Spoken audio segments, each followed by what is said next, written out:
A tertiary education qualification is essential for us to know how capable you are of grasping tertiary level concepts that have relative complexity.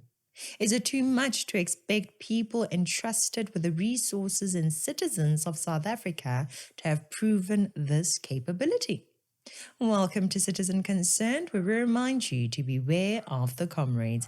I'm Katlego and would appreciate it if you subscribe to our YouTube channel, liked and shared this video with other citizens. I think a tertiary education is one of the first hurdles that our politicians should pass before they even consider becoming politicians. There should be a checklist that one should be made to go through. The political parties must have the mindset to sort through these kinds of things before they accept or even promote people in their political parties. It should be a minimum requirement for all politicians. For example, each political party should have a checklist with the following. Citizenship must first be verified. Simple. We don't want a scenario of Nigerians and Zimbabweans becoming ministers in South Africa. I've mentioned this already, and if we are not vigilant, very soon it will be happening. Even in my identity as a socialist, I find, Nitini, displays of socialism in my spirituality as well. I'm like, oh, I see you. The child of the immigrant, right? Sure. Yeah. See where you're going there. Right? Yeah. That Dr. Aaron Motsoaledi wants the Special Investigating Unit to probe a top Northwest government official. It is believed that Kudokwashe Mpofu, who is a Zimbabwean national, managed to gain employment with a fake residency permit. Mpofu has been fighting to stop the department from deporting him back to Zimbabwe. He previously filed papers in the High Court in Pretoria to force Motsoaledi and the Director General, Tommy Makode, to declare his residence documents valid. The question is, how did he manage to get a top job with an alleged fake documents, and why verifying academic qualifications and documents has become so critical? In Durban, she allegedly sold a fraudulent South African ID to a foreign national. The Hawks nabbed her, two alleged accomplices, yesterday. Durban Home Affairs officers under investigation for months following reports of the illegal sale of IDs. Hawks members caught staff by surprise. They arrested this woman. She allegedly sold an ID to a Mozambican national in 2013 for 1,800 rand. The woman called Home Affairs Minister Malusi Gigaba's office after the incident. Welcome back. Parliamentarians have found that members of the Gupta family committed fraud when they applied for early naturalization, and that former Minister Malusi Gigaba was wrong to approve their application to become citizens of South Africa. That is the naturalization. The Portfolio Committee on Home Affairs. Second, tertiary qualification. Maybe the minimum should be a diploma. Next up should be criminal records. When I say criminal records, I mean bank robbery, smuggling, fraud, money laundering, corruption, etc. 10 years from now, Edwin Sodu could come and try to be president. Does that sound fine to you? Mamkhize will come and try to be elected as deputy president. Is that fine with you? That is not okay, guys. We can't have the habit of criminals getting into the government. I know that many of you may not agree with me on this stand because of your love for Gayton McKenzie. But one thing that we need to learn as people is to evaluate the facts without the feelings we attach to the person or the topic being discussed. Although I am pleasantly surprised by the work he has done so far, I am still of the view that our political space should be free of former or current criminals. And by that standard, Gayton does not qualify. Sorry, but hey, here he is. I still don't prefer him in power, but if he performs well consistently, I might, but I doubt it. Not only should each and every political party have these checklists, but it should be a constitutional or legal requirement.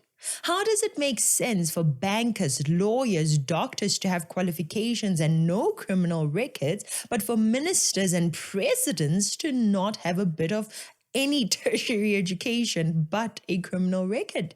That is unacceptable, guys. We cannot lie to each other and act like it's fine. It is not fine. That is why you see that people who speak nonsense will be elected not based on the facts on the ground, but rather based on their popularity. It becomes a cult-like election. Makes me think about how in school the bullies had a following that could get them elected as prefects and even head girls and head boys, and the good kids sometimes had no friends to even have lunch with. Instead of thinking about what the person is saying and doing and the implications of what they're saying and doing, you simply see people fighting to elect the worst of the worst in the country. That is why you see that Zuma is back here, causing problems again. He's corrupt and has no idea what he's doing. But hey, here he is. I mean, look at what's happening in local government. Part of the reason why there's so much dysfunction there is that some of our public officials don't have the necessary skills and capacity for the positions that they occupy. There was an assessment compiled, I think, by SALGA at some point, the South African Local Government Association, that found that 62% of councillors had been unable to use basic computers to enable the passing of crucial municipal budgets. I know that tertiary qualifications are not the be-all and end-all, but the ability to get a qualification is something essential.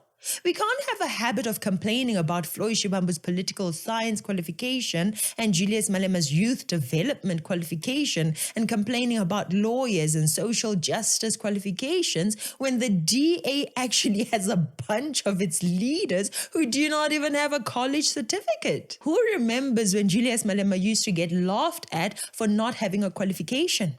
There were accusations about how Julius Malema failed to pass carpentry, and yet here he is now. He has his degrees, and a bunch of EFF people have certificates, degrees, or doctorates of some sort too. If we keep on allowing this nonsense of politicians that meet no qualification criteria, we are setting ourselves up for disaster in the future.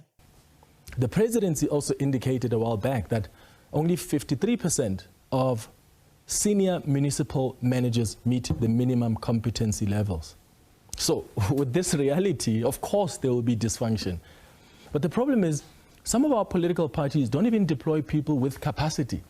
South Africa is not your father's country that you can simply become a supervisor or the CEO without having attained a tertiary education or qualification. That is a very bad habit that we are allowing, and I believe we need to stop. Joburg right now is run by a mayor who also has no qualification. That is not good at all.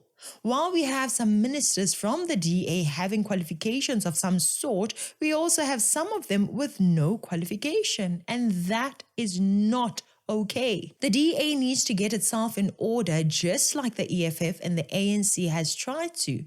Again, I know that qualifications are not an automatic guarantee that one can do the job, but the ability to get a qualification is essential. When we are looking for employment, let's say as managers, we are asked to produce tertiary qualifications. So surely we are not asking for too much from those who want to manage South Africa's resources and the well-being of her citizens, right? I know, politicians have been said to be buying qualifications. I know that. Some of them may be getting qualifications while they're writing examinations sitting at home, possibly with the assistance of other people, but that is all possible in a country where you can buy an ID, right? But hey, until the evidence of such accusations show up, we have to treat these comrades as people that studied and got their qualifications honestly. That is just a fact. That is not an excuse for these other politicians to not go and improve themselves. That is why you see that after getting elected, these people actually do not even try to make improvements to the lives of citizens. They have no clue how to positively change the lives of people. They are too lazy to study the laws and the policies, or they just don't understand the laws and the policies, or even understand how to make the positive changes. The jobs are too complex for them because when it comes to some of these politicians, all they have is matric or even less. Some have absolutely no work experience. How do we expect them to do something to benefit us if they couldn't do something to benefit themselves? Attaining a diploma takes hard work. It takes discipline, sacrifice, diligence, and all these are traits we need in our politicians. If you can't qualify to get a diploma or a degree, let alone achieve one, how are you going to achieve anything for us, the citizens of South Africa? Lack of degrees are definitely okay in the private sector. You can drop out and start your own company, but I don't think it's acceptable with our tax money. Funny thing is, there is a way for members of parliament to pursue self-improvement. How many of these politicians have taken that way? How many have sought after self-improvement? Just today in Parliament, the DA's Natasha Mazzoni was asked about her qualifications by the EFF. This is what she said. In the year 1996, I matriculated from the Glen High School.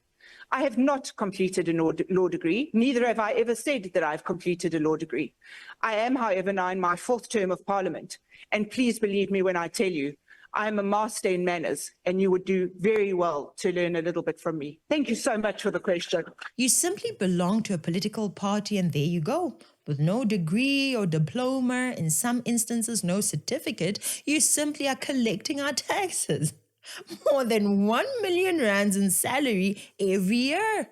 More than 100,000 a month going to your pocket simply because you found yourself in a political party.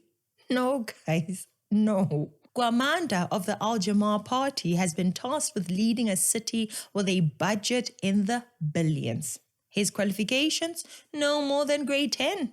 Look at the city of Johannesburg. The mayor there is Kabelo Kwamanda, who is possibly on his way out. He only has matric. He's in charge of over 80 billion rand or so budget in the city of Johannesburg. He makes decisions for about 6 million people who live in Johannesburg. This is what he once said when he was asked about his qualification here on the SABC. I went to Coronationville High.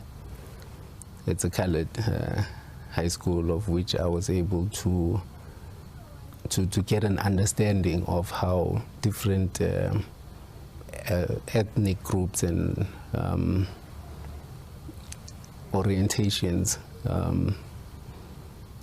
interact in different environments and the challenges that we face and how we exchange notes generally on our daily lived experience. And unfortunately, I had to leave high school from grade 11 and then went to Parktown College here in Parktown, where I was able to study my National Senior Certificate. John Steenhuisen, in charge of billions. His qualifications only has matric. Dean McPherson is in charge of billions in public works and infrastructure, also has matric. The same goes for Gayton McKenzie. How do we honestly expect people to consistently make positive decisions for everyone when they have no idea how to read a budget or a balance sheet and many other things connected to their work? To be a doctor, you need to be qualified. You need a qualification. But to be a president, you don't even have to know what you're doing. Come on, guys. Come on. Let's take ourselves as citizens seriously and demand our politicians to do the same. Why don't you guys take over from me and tell me what you think? We have discussed this a little bit before, but now that we can clearly see that it applies to a greater group of people as well, what do you think? Please let us know in the comments below. That's it for today. Thank you so much for watching. Please like and share the video. Please subscribe. I'm Katlego. This is Citizen Concerned. And until next time, beware of the comrades.